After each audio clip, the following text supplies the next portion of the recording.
Now let me tell you one important point.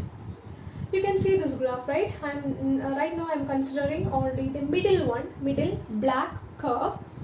We can separate this curve into two divisions. Okay, the lower portion of the curve denotes the venous return. Venous return, that means the blood that is going from the cell. Okay, that means deoxygenated blood. Okay, and the upper portion of the curve denotes arterial blood.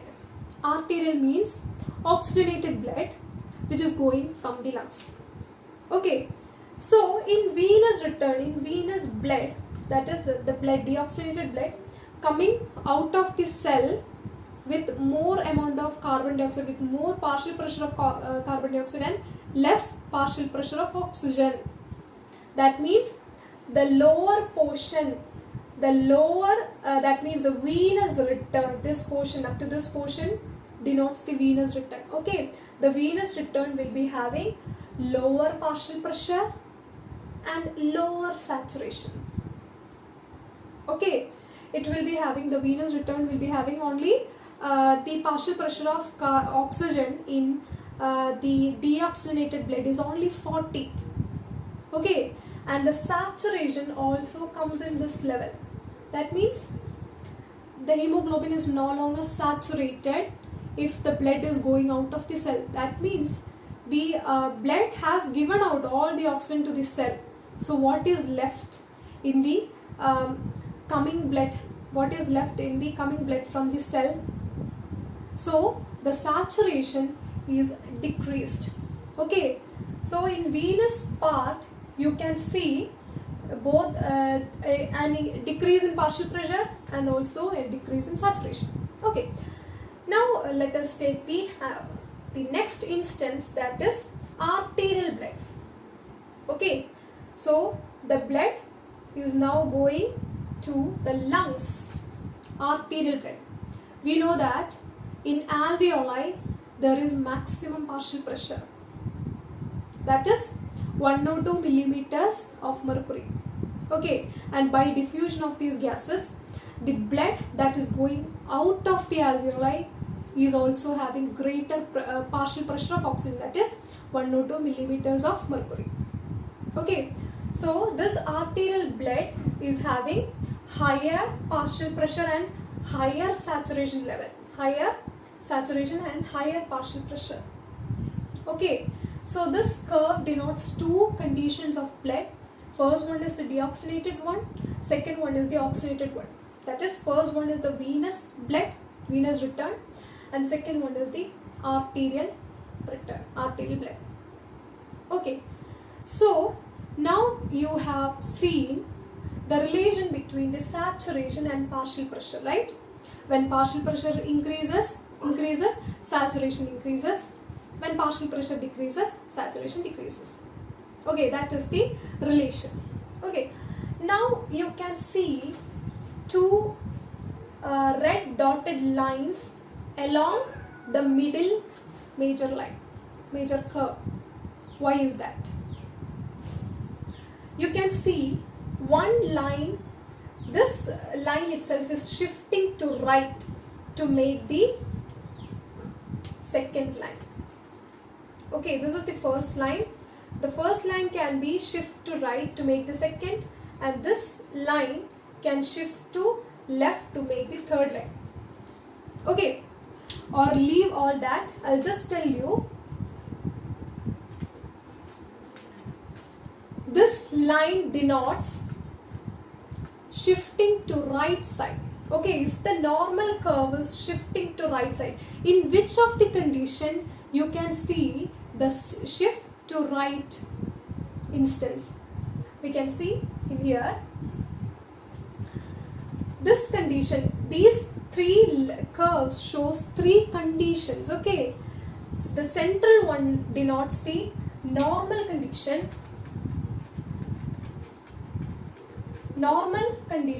during which it shows a normal dissociation with normal partial pressure. Okay, and the second line, you can say this line as shift to right. When would the normal is shifting to right? There is some condition which can lead to this scenario. Okay, and third one is shift to left. Why the normal line is shifting to the left? Why it is going left? Okay, and these three lines denotes three different health conditions, three different physiological condition. First one is the normal condition, and second line which is shifted to right denotes if the body is undergoing excessive workouts. Okay, if the body is having excessive workouts, intense work, if the body is undergoing in such a condition, you can see increased dissociation of oxygen. Okay, even if you are taking a particular partial pressure, you can see at that point there is increased dissociation. We know that during exercise, the cell will utilize more oxygen. That means the partial pressure of oxygen can in turn decrease from 40. Okay, and that denotes an increased dissociation. Let me make this clear for you. During intense workout, if the body is undergoing any workouts, we need more oxygen, right? That means the cell is utilizing more oxygen than normal time. During a normal time, the partial pressure of oxygen in cell is only 40. But during intense workout, the cell, to produce the energy to meet all the needs of metabolic reaction, the cell is taking all the oxygen. Okay, so there can be a depletion in oxygen. That means the partial pressure in the cell can decrease. Okay, so when the partial pressure is decreasing, what you can see? You can see the dissociation of oxygen along with it. Suppose this is a cell. The body is undergoing intense workout. Okay, the cell needs more oxygen. So through the capillary, the blood is moving. Okay, so the oxyhemoglobin is coming. Okay, the cell is taking all the oxygen. Immediately the oxygen is getting depleted. It implies for all metabolic reactions. So there can be a deficiency in oxygen. So the partial pressure of oxygen inside the cell can be less than 40. Okay, it can be less than 40 millimeters of mercury. Okay, at that time what is happening? Increased dissociation. Okay, if the partial pressure is in turn decreasing, here there is higher concentration of oxygen. Here there is the partial pressure is in turn decreasing. What happens? More dissociation will occur.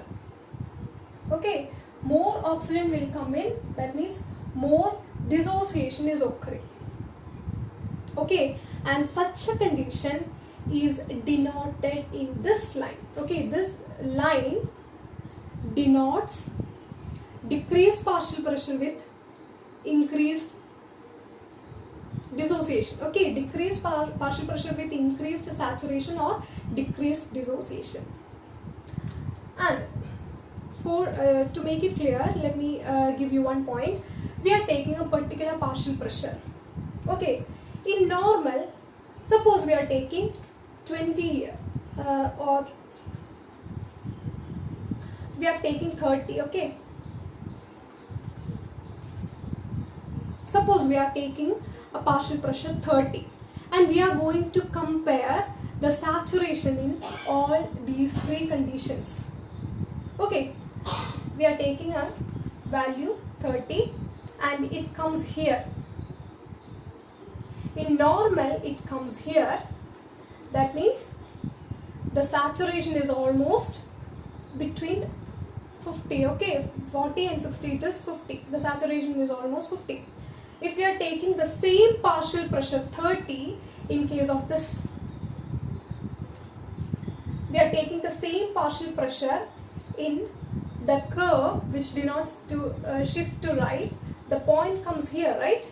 That means the saturation is in turn decreasing. Okay, it is coming at 40, right?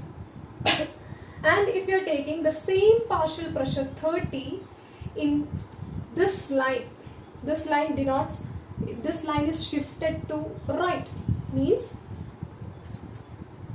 if you are taking this, you can see the more saturation, okay, more saturation, and it can lead up to 80. So from this you can understand this is the normal case, and this second line denotes that if the cell is having increased demand of oxygen, the affinity of hemoglobin is lost. The affinity of hemoglobin is decreasing. That means the saturation is getting lower. Okay, and when we are considering this line, this particular line, if the normal is shifting into left, what we can understand from that? The oxygen will be having maximum affinity. The hemoglobin is having maximum affinity to oxygen, so the saturation is higher. Okay, this condition you can see in fetal blood. In fetal blood, the affinity of hemoglobin to oxygen is maximum. Okay, it is different from normal adult condition. A normal adult is having a particular affinity, the hemoglobin is having a particular affinity to oxygen, but which is very much higher. This affinity is very much higher in fetal blood. That means you can see increased saturation. Increased saturation means increased affinity. Okay, so if we are comparing these three instances, we can understand at a particular partial pressure itself, when during intense workout, that means this curve, when during intense workout, in the cell dissociation is more, dissociation is happening more, and during, if the blood is fetal blood, the fetal blood is normally, it is having greater affinity to what? Affinity to oxygen. Okay, so if you are taking that particular partial pressure itself, you can see increased saturation. Okay, that means these three curves shows three different affinity of hemoglobin to oxygen. Okay, so this one is the normal condition. This one, if the oxygen is having, if the cell is having more affinity of oxygen, that is decreased affinity of hemoglobin. Okay, this curve denotes decreased affinity of hemoglobin